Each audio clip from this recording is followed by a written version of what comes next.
Welcome in by or by not. Today yet another review of Irish tourist attraction Blarney Castle and Gardens. A few days ago I made a review of Photo Park in Cork. You can watch it here, just click the link.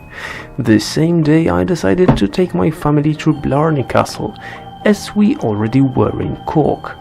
Visiting Blarney Castle is a bit cheaper than Photo Park. Tickets for 2 adults and 1 child were €26, as children under 8 are free of charge.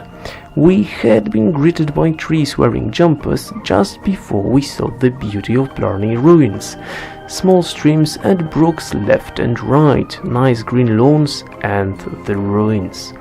Before we entered the castle, we spent some time penetrating one of the caves located directly underneath the castle.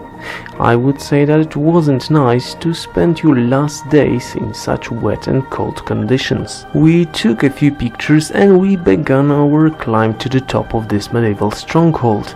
If you plan to visit the place with small kids, remember to keep an eye on them at all times, as the ruins are not the safest place in the world. Narrow corridors and steep spiral stairs are a bit of a challenge for small ones, but under proper supervision they will enjoy the trip as much as you. The ruins contain very little inside.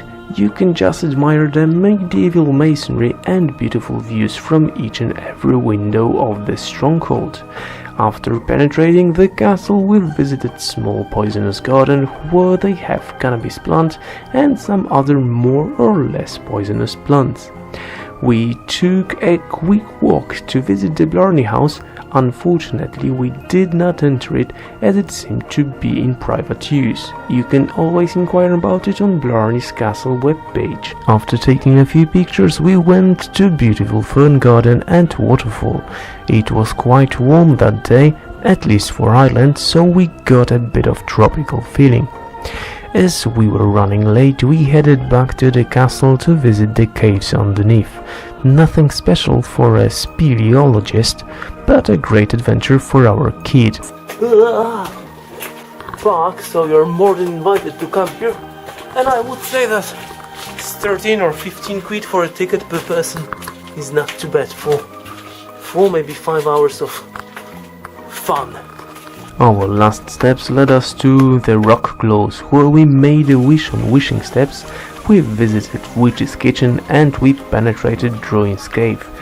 This area is great fun for small kids, and to top it up contains a playground, but due to late hour we did not test it out, so I cannot give any recommendation in this very field. Overall my grade is very good, 98 out of 100.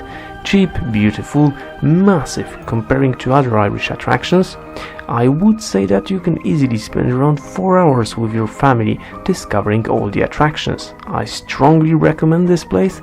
If you are around, you have to visit it.